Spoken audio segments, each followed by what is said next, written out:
Bom, nós estamos no Museu Histórico Emílio da Silva, nós recebemos a visita do jovem Anderson Tevel e ele vai relatar para nós a experiência e a vivência da Páscoa entre alemães e pomeranos remanescentes no Rio Cerro I e II.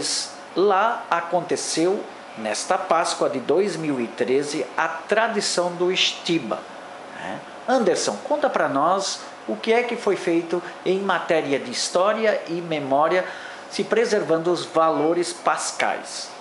Bem, primeiramente, o pessoal não conhece o que é o Estibas, Normalmente na nossa colônia, ali Rio Cerro I, Rio Cerro II e Rio da Luz, a noite de Páscoa, então os músicos da comunidade, eles saem a partir das meia-noite para trazer a boa nova às famílias, vizinhanças e parentes, Então normalmente é feito assim, os músicos se reúnem nas casas uns dias antes, então fazem uns ensaios, Na noite de Páscoa, então, eles saem procurando as outras casas dos vizinhos e é feito então uma oferenda, eles tocando uma música. Normalmente o vizinho abre a porta, então ele oferece um café ou um suco, algo nesse sentido, para estar retribuindo essa música que a gente fez para eles. E assim a gente faz a noite toda até o amanhecer. Normalmente a noite dos Estibas vai até as 7 horas da manhã, quando o sol sai. Então assim é uma noite de bastante alegria e traz muita felicidade à nossa comunidade. Certo. Em que época vocês iniciam esse ritual de Páscoa? Normalmente, assim, algumas semanas antes, então já vai sendo comunicado os músicos mais próximos, Então a gente já começa a se ensaiar no sábado de tarde, no domingo, se preparando para a noite de Páscoa. Então, quando é a noite de Páscoa mesmo, que foi no caso o sábado à noite que passou, então a gente começa da meia-noite, começa a seguir nas casas das pessoas, ou normalmente senta na varanda, o pessoal já deixa a varanda aberta porque já sabe que os Estibas vão vir, Então já estava se acabando isso e agora a gente conseguiu de novo reerguer com os músicos ali, conseguimos fazer bastante alegria no Rio Cerro. Certo. É interessante essa parte cultural que é desconhecida pela nova geração.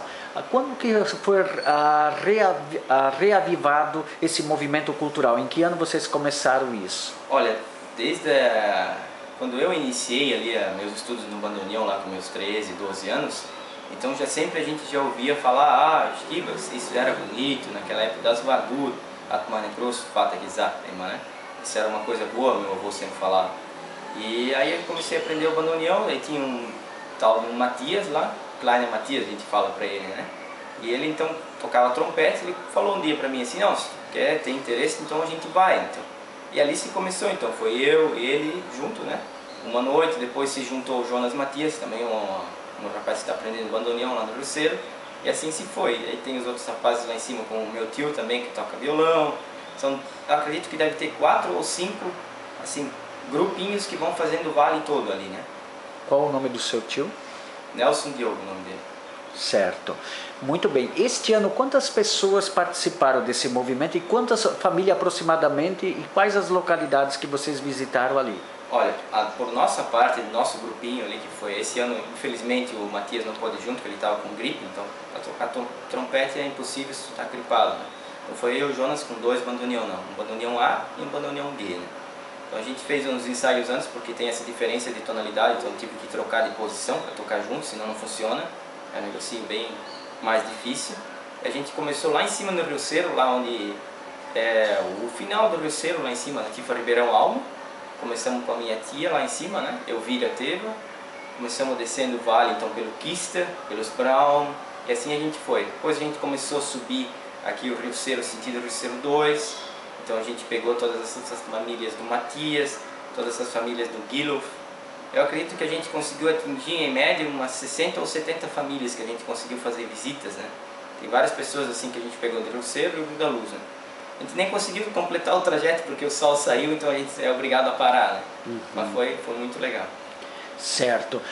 Qual o sentido desse movimento cultural quando você tem símbolos importantes nessa fase, que justamente é retratado no coelhinho e no ovo de Páscoa? Sim, isso também é bem interessante.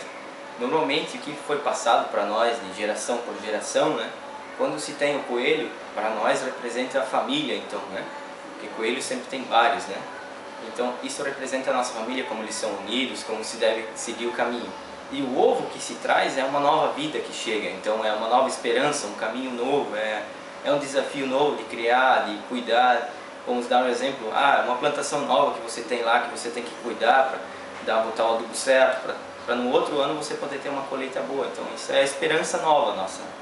Certo. Qual a sua mensagem para as pessoas que receberam vocês nas madrugadas desta Páscoa de outono de 2013?